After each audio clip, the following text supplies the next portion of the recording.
Hello, hi viewers, কেমন আছো তোমরা? আমি লাকি চৌধুরী চলে আসলাম তোমাদের মাঝে নতুন ব্লগার হয়ে। হ্যাঁ, জানি না আমি তোমাদের মাঝে কতদিন থাকতে পারবো বা থাকবো জানি না। হয়তো একাকিত্ব জীবন, আমার এই একাকিত্ব জীবন আর ভালো লাগতেছে না। জানি না কেন আমার জীবন এমন হলো, আর কেন জীবনটা এরকম আমি নিজেও জানি না। উপরে আল্লাহ জানে। আসলে ভাবলাম যে আমি তোমাদের মাঝে আসি, হয়তো আমার ভালো লাগবে বা আমার দিনগুলো ভালো যাবে। আসলে কি একটা কথা আছে যে মানুষের বহির্গত বাহিরগত দিক চিন্তা ভাবনা করে না মানুষকে চেনা যায় না। ঠিক আছে, আসলে কি বলবো তোমাদেরকে, বোঝানোর মতো আমার ভাষা নাই। ঠিক আছে, আমি আসলাম তোমাদের মাঝে, ভাবলাম যে তোমাদের মাঝে আসি। যাই হোক, আমি গরিব মানুষ, দারিদ্র এক ফ্যামিলির মানুষ। আমি আসলাম তোমাদের মাঝে। আমার দেখো, আমার সাথে থাকো, দেখতে দেখতে একদিন ভালো লাগলে আমার বন্ধু হয়ে থেকে যেও তোমরা। আমার ছোট্ট এই সাজানো সুখের নীড়, আমার নিজের হাতে তিলে তিলে গড়া আমার এই সুখের নীড়টা আমি নিজের মন মতো করে নিয়েছি, যতটুকু পারছি, যতটুকু সামর্থ্য হয়েছে, যেতটুকু। কিন্তু আশা অনেক বড়, ইচ্ছা অনেক বড়, ইচ্ছা ছিল, ইচ্ছা আছে। জানি না আল্লাহ আমার ভাগ্যে কি রাখছে, আমার ভাগ্যে কি আছে আমি তা বলতে পারি না। কিন্তু আমার হয়তো কিছু কিছু তোমাদের মাঝে চলা ফেরা কথাবার্তা, আমার ব্লগিংয়ের মাঝে যদি কোনো ভুল ত্রুটি কোনো কিছু হয়ে থাকে তোমরা আমাকে মাফ করে দিবে। কিন্তু আমি নতুন ভয়েস ওভার দিচ্ছি, তো বুঝতে পারতেছি না যে কিভাবে বলবো, কি হবে। হয়তো কোনো ভুল ত্রুটি হয়ে থাকলে তোমরা ক্ষমা দৃষ্টিতে দেখো। যাই হোক, আসলে মানুষের জীবনটা অনেক বৈচিত্র্যময়, অনেক দুঃখের, অনেক কষ্টের। মানুষের উপরের সৌন্দর্য, উপরের সুখ দেখে ভিতরের কষ্টটা আসলে অনুভব করা যায় না। যাই হোক, আমার জীবনে এমন ঝড়, এমন কষ্ট, এমন দুঃখ গেছে, বিশ্বাস করো তোমরা, আসলে সেটা বলার মতো না। আমার নিজের মা, নিজের বাবা আমার হাতের উপর দিয়ে চলে গেছে। তোমরা জানো, কখন কারো বাবা যদি তার কোনো মেয়ের হাতের উপরে যদি মারা যায়, শেষ নিঃশ্বাস ত্যাগ করে, এইটার উপরে দুঃখ কিন্তু পৃথিবীতে কিছুই থাকতে পারে না। আমি কিন্তু আমার সেই স্মৃতি, সেই কষ্ট, সেই দুঃখ, সেই চাপা যন্ত্রণা আমি কিন্তু এখনো বলতে পারি না। তোমরা জানো না ভিউয়ার্স, আমি আমার প্রিয়জন সবাইকে হারাইছি, কিন্তু আমার পাশে আমার শেষ সম্বল আমার মা আছে। এমন অবস্থায় আমার মা আছে জানো, আমার মা এখন একটা সুস্থ, একটা স্বাভাবিক মানুষ, যে কিনা এখন একদম বিছনা সজ্জায়, যার কিনা দুনিয়াতে বেঁচে থেকেও না থাকার মতো, যার কিনা একদিন সব ছিল, যার স্বামী ছিল, সন্তান ছিল, তার নাতি ছিল, তার ভরপুর সংসার ছিল। সেই মানুষটা এখন একাকিত্ব হয়ে গেছে। তার এখন কেউ নাই, যার কিনা সব ছিল, ভরপুর একটা সংসারের ছেলে মেয়ে নাতি সব ছিল, এখন তার কেউ নাই। সে এখন বিছনায় দুকে দুকে কাতরাচ্ছে, আর দুকে দুকে শেষ হচ্ছে। যাক, আমি আমার মা, আমার হিস্টোরি তোমাকে কি বলবো। যাই হোক, আসলে কষ্ট লাগে, তো তার জন্য বললাম। যাক, আর কি বলবো, বলার মতো নাই এখন। মাকে বাঁচিয়ে রাখছে, তোমরা দোয়া করো, তোমাদের মাঝে আমি একটু দোয়া চাই যেন আমার মা একটু সুস্থ হয়, একটু ভালো হয়, আমার যেন একটু আগের মতো স্বাভাবিকভাবে চলতে পারে। আমার মা এখন বিছনা সজ্জা, উঠতে পারে না, হাঁটতে পারে না, চলতে পারে না। আমার যে জীবন সঙ্গী, যার সাথে আমার এতটা বছরের সংসার, সে না আমাকে বুঝলো, না আমার কি বলবো এগুলো, আসলে তোমাদের মাঝে কি বলবো। যাই হোক, যাক, আমার শেষ সম্বল ছিল, আমি যাকে খুব বিশ্বাস করতাম, খুব ভালোবাসতাম, একসময় যে আমার সব ছিল, এখন সে আমার মাঝে নাই, সে আমার মাঝে থেকেও নাই। এখন আমার শেষ সম্বল হচ্ছে আমার মা। আল্লাহ যদি আমার মাকে নেক হায়াত দান করে, আমার মাকে যদি আল্লাহ সুস্থতা দান করে, যার কেউ নেই, একটা কথা আছে জানো, তার আল্লাহ আছে। আমার মার কেউ নেই, আমার মার কেউ না থাকলেও আমার মার আল্লাহ আছে। আজকে আমার, কালকে তোমার, হয়তো এই দিনটা রিপ্লে করে আসে সবার মাঝে। আমার এই সাজানো ছোট্ট সংসার, আমি এই যে ইউটিউবের ছোট্ট একটা দেখাইছি না তোমাদেরকে, তোমরা দেখছো কিনা খেয়াল করো জানি না, ওইটা হচ্ছে আমার ছেলে ওটা বানিয়েছে। যাই হোক, এখন আমি তোমাদের রান্না বান্নার কোনো ব্লগ কিছুই দিইনি, রান্না বান্নার কিছুই শেয়ার করিনি। আসলে বিকেলে আমি ভিডিওটা করছি, তো ভাবলাম যে ঘরটা একটু এলোমেলো ছিল, যে ঘরটা একটু পরিষ্কার করি, তারপর হচ্ছে তোমাদের মাঝে ভিডিও করি। হ্যাঁ, এই আর কি, এই জন্য আর কি ভিডিওটা করলাম।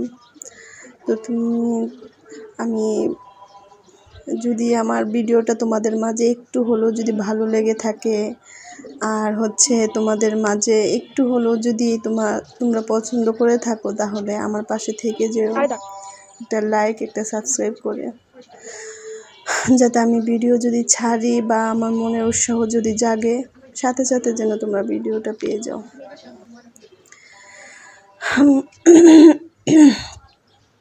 আসলে কি বলবো, তোমাদের বলার মতো ভাষা নেই আমার এই ছোট্ট সংসার। আজকে আমি যে বাসায় আমার ভিডিওটা তোমরা দেখছো না, এই বাসায় আমি হচ্ছে আজ 14 বছর ধরে আছি, জানো, 14টা বছর আমি এই বাসায় পড়ে আছি। আমি এখান থেকে চলে যেতাম, এখানে থাকতাম না, কিন্তু সবারই তো একটা স্বপ্ন থাকে, ইচ্ছা থাকে, ছোট্ট একটা নিরে থাকবো, সেখানে থেকে কিছু একটা করার, তাই না? তো এখানে আসি অনেক বছর ধরে। আমার মেয়েটা তখন 1 বছরের, মেবি 8-9 মাসের এরকম একটা হবে, আমি এই বাসায় আসছিলাম। এখন অনেক বছর হয়ে গেছে এই বাসায়। আমি বাসা ছাড়তে পারতাম, কিন্তু আমি ভালো একটা পরিবেশে যেতে পারতাম। আমি এই বাসায় আসি, কেন আসি, আমি মায়ায় পড়ে আছি, বাসাটার উপর আমার অনেক মায়া লাগে, অনেক মায়া লাগে, অনেক বছর হয়ে গেছি তো, খুব মায়া লাগে। আমার হাজব্যান্ড, আমার ছোট ভাই সবাই বলছে যাওয়ার জন্য, কিন্তু আমার প্রচুর মায়া লাগে বাসাটার জন্য। হ্যাঁ, আমি চলে যাব, থাকবো না, তোমরা দোয়া করো আমার স্বপ্নটা যেন পূরণ হয়।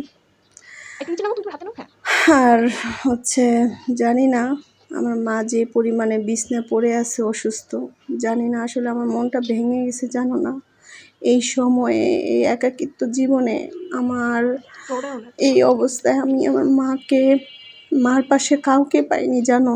এমন একটা সময় ছিল, যে সময় আমার মা সবার জন্য করছে, আমার বাবা সবার জন্য করছে, কিন্তু এখন আমার বাবা তো নাই, আমার বাবা চুপ করে নিরিবিলিভাবে আমাদেরকে না জানিয়ে সেই দূর দেশে চলে গেছে।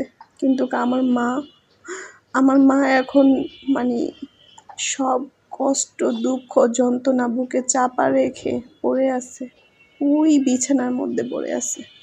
সেখানে দিন গুনতেছে, রাত গুনতেছে, সময় গুনতেছে, কখন তার সময় আসবে, সেই সময়ে সে তার ছুটির ঘন্টা বাজবে, সেই অপেক্ষা সে আছে। কিন্তু এমন কেউ নাই যে তার খোঁজ, তার খবর নিবে, তার পাশে আসবে, তার পাশে বসবে, তাকে একটু সান্ত্বনা দিবে। তোমরা জানো না, আমি কি বলবো, আমি জানি না। আমার মনটা, আমার ভাঙা মনে, আমার পুরা মনে, আমার এই পুরা মনে যন্ত্রণা নিয়ে কিন্তু আমি আমার পুরা মনের মাকে নিয়ে পড়ে আছি, জানো। আমি আমার মাকে নিয়ে পড়ে আছি। আমার মা হচ্ছে এক দুঃখিনী, আমি আমার মাকে নিয়ে পড়ে আছি। আমি বলবো না আমি দুঃখী, আমি জানি না, আমি যতটুকু আছি, আমি আলহামদুলিল্লাহ, আল্লাহর কাছে শুকরিয়া কিন্তু একটা মেয়ের জীবনে সবচেয়ে বড় সম্পদ কি জানেন? তার বিয়ের পরে হচ্ছে তার স্বামী, আর বিয়ের আগে হচ্ছে তার বাবা মা। কিন্তু আমি আমার বাবা মাকে সব সময় ভালোবাসি, বিয়ের আগেও বিয়ের পরেও। কিন্তু আমার লাইফে আমি আমার একটা সুন্দর একটা আমার জীবন সঙ্গী চাইছিলাম, কিন্তু যেরকমই হয়েছে যেরকমই পাইছি। কিন্তু আল্লাহর কাছে আমি শুকরিয়া যাই, কিন্তু মন থেকে যে একটা, যাই হোক, তোমাদের মাঝে যখন আমি থাকবো, আমি আসি, তখন আমি তোমাদেরকে বলতে পারবো আসলে মানুষ তো সব সাইডে পায় না, অল সাইডে মানুষ পায় না, ওইটাই হচ্ছে। কিন্তু একটা মেয়ে সব সংসারে সব সব থাকে, সব চায়, সব পায়, কিন্তু একটা মন মতো মানুষ যদি তার জীবনে না থাকে, তার লাইফে না থাকে, ওই মেয়ের সব কিছু থাকলেও লাভ নেই, ওই থাকার কোনো দাম নেই। তো যাই হোক, আল্লাহর কাছে শুকরিয়া যতটুকু আছি আমি।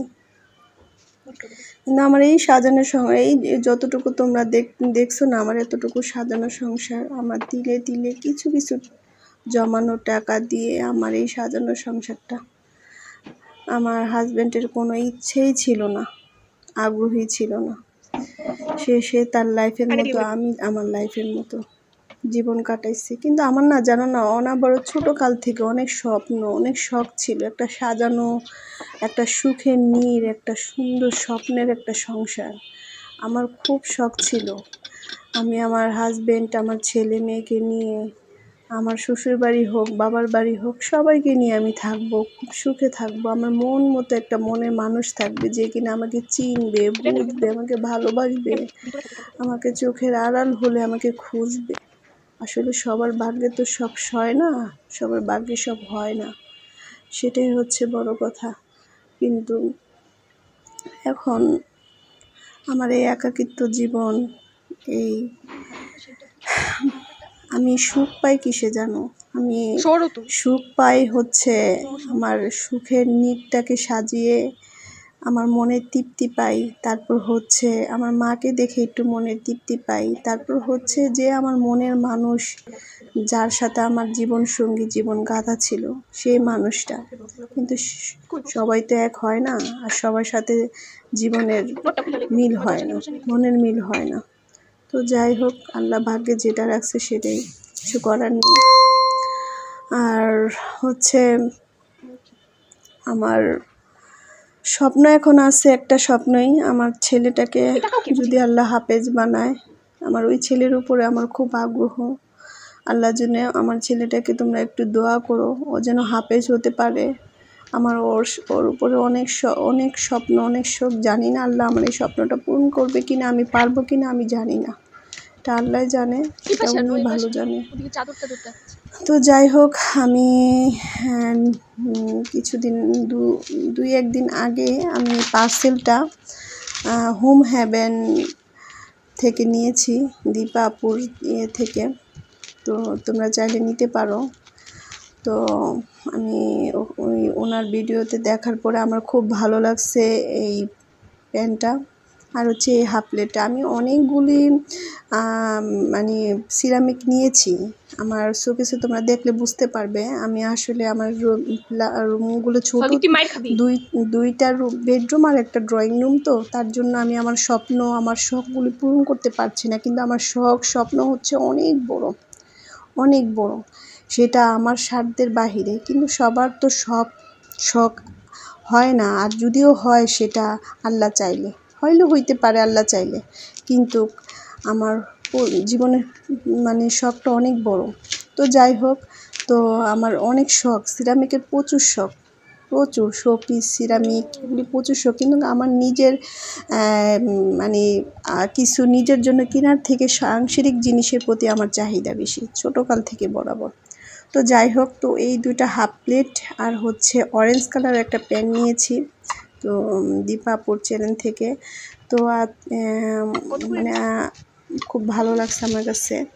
তো হীরা বাসনালি আপুর কাছ থেকেও নেই, ওনার প্রোডাক্টগুলো ভালো, ওনার কাছ থেকেও নেই, আর দীপাপুর কাছ থেকেও নেই, ওনাদের প্রোডাক্টগুলি ভালো, খারাপ। তো যাই হোক, হীরা বাসনালি আপুর যে ওনার ব্যবহারটা খুবই ভালো, ওনাকে আমার খুব ভালো লাগে। মাঝে মাঝে ওনার সাথে কথা হলে উনি আমার আম্মুর কথা জিজ্ঞাসা করে, বলে, খুব ভালো লাগে। ব্যবহারটা খুব অমায়িক, খুব ভালো একটা মানুষ। যাই হোক, তোমাদের কাছে কেমন লাগছে আমার এই ভিডিওটা? যদি ভালো লেগে থাকে আমার পাশেই থেকো, আমার বন্ধু হয়ে থেকো। আর হচ্ছে যদি দেখতে আমার পাশে থাকো, দেখতে দেখতে ভালো না লাগলেও একদিন দেখতে দেখতে ভালো লাগা হয়ে যাবে। তো যাই হোক, আর আমি ছোট ছোট 3টা মানে দুল নিয়েছি কানের। ওই দুল 3টা হচ্ছে আমি নিউ মার্কেটে গিয়েছিলাম। যাই হোক, ওইখানে আমার সাথে একটা অ্যাক্সিডেন্ট হয়েছে, যেটা কিনা আমার জীবনে সবচাইতে বড়। আমার লাইফে, আমার বিয়ের পরে অনেক আমার জীবনে দুঃখ আছে, কিন্তু আমি ঘুরতে যাব, এনজয় করতে যাব, ওই টাইমটা এটা হচ্ছে আমার সবচেয়ে বড় ব্যাড। যাই হোক, তো ভালো থেকো তোমরা।